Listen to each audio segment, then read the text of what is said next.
Okay, so part 3 in my little drug diary thing, and today we're dealing with another oral.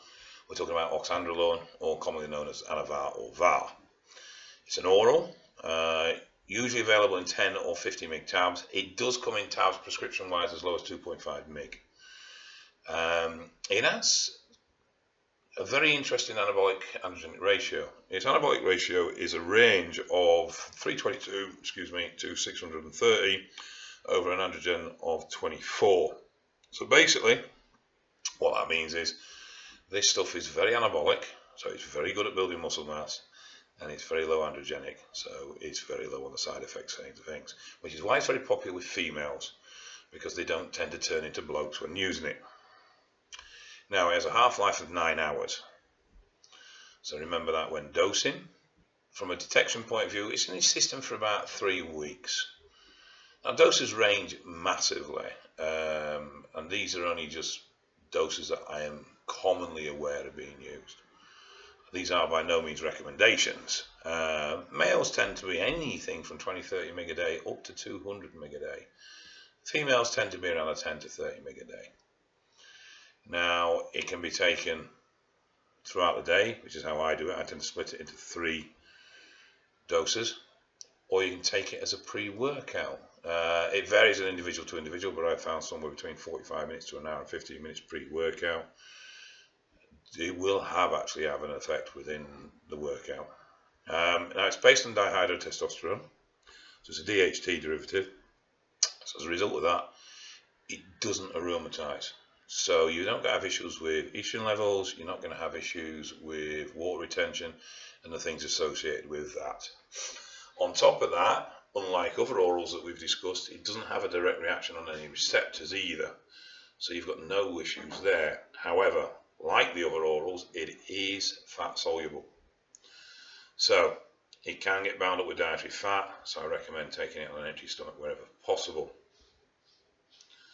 Now, 2 areas, well, really 1 area that you need to be concerned with, and that's cholesterol. Now, anavar does reduce good and does increase bad. In fact, at a level of 40 mg, bad cholesterol is increased by around 30%. However, if you increase that dose, and when it was increased to 80 mg, there was no discernible change. That's not the same to be said for its effect on good cholesterol. It does decrease HDL, and it's about 30% at 40 mg. However, when it was increased to 80 mg a day, that suppression became 50%. So it is essential when using this stuff that you do keep an eye on your cholesterol split. And I'd recommend running stuff like lipid stabil, fish oils, keeping your cardiovascular level quite high, all to help combat this. But there is some good news. Out of all the orals, out of all the 17 alkylated oral steroid preparations, it is the least harmful on the liver. In fact, it is tolerated by the liver very, very well, and it has the minimal impact of all oral steroids. So in general, all round, it's a pretty good drug. Powerful, lean, dry gains, minimal side effects, no aromatization, quite gentle on the liver for an oral. The only thing you have to watch is that cholesterol, and that is important.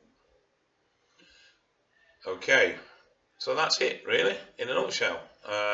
So far we have covered oxys, oxymethylone, or NAP50s. We have covered oxandrolone or anavar, and we have covered dianabol. So I think the next one I will do will be Winstrol, or Stanozolol.